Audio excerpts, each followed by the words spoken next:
We're here in an urban canyon in San Diego near the Natural History Museum. There's a coastal influence here.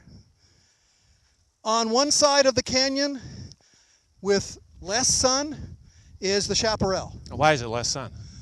We'll talk about that in a minute. Oh, right. And on the other side is sage scrub, and you can see it has a very different look. The plants look like they're struggling. The plants face the sun directly. Oh, that's why. That's part of the answer. I see. And the chaparral side, lots of green, deeper soil, more moisture. And you might say, well, it gets the same rainfall. What's the difference? Can I chime in here? You can't say anything yet because we're not quite through with this introduction. All right. So as we walk along, we have buckwheat on the sage scrub side. We've got cactuses doing pretty well in the hot sun. We've got lots of tarweed. But on the chaparral side, we have minimal buckwheat and lots of coast manzanita, lots of scrub oak, and a few other plants. Ceanothus? We've got ceanothus in here, and we actually have a rare ceanothus specimen that we'll talk about on some other day. But let's come up here and walk past hollyleaf cherry, which looks like it's doing quite well here in the arid Southern California environment.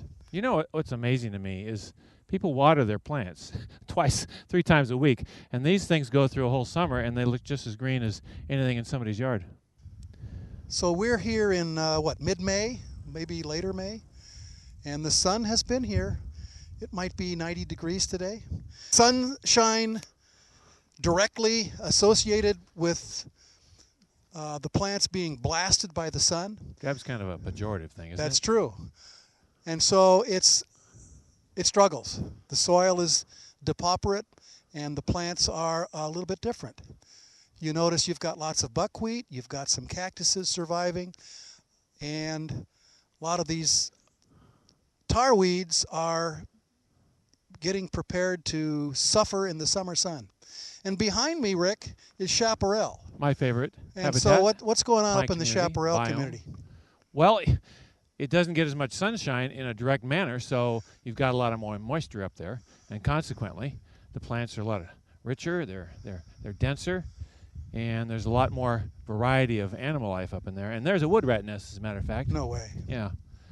And there's something here I wanted to show you, Bill, that's Okay. Well, just been discovered recently. Well, first of all, you said you didn't say it got more water. You said it was more moist. How does that work? It's the same rainfall, but it's more moist than the sage scrub, which is drier. Well, in the old days, when you wanted to catch a suntan Yeah. on the beach, you put a little pad of sand behind your head. I never did that.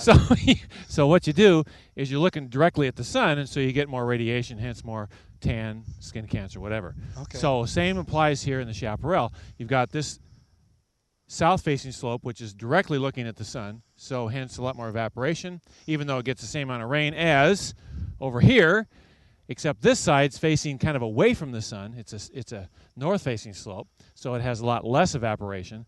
So the soil is retaining its moisture, and then when you get the canopy of chaparral, which you don't have over here, that retains the moisture even more by shading the ground and keeping things moist. So over time, you've got real sad soil here and fairly deep soil on the chaparral side. Well, So it can retain moisture over time.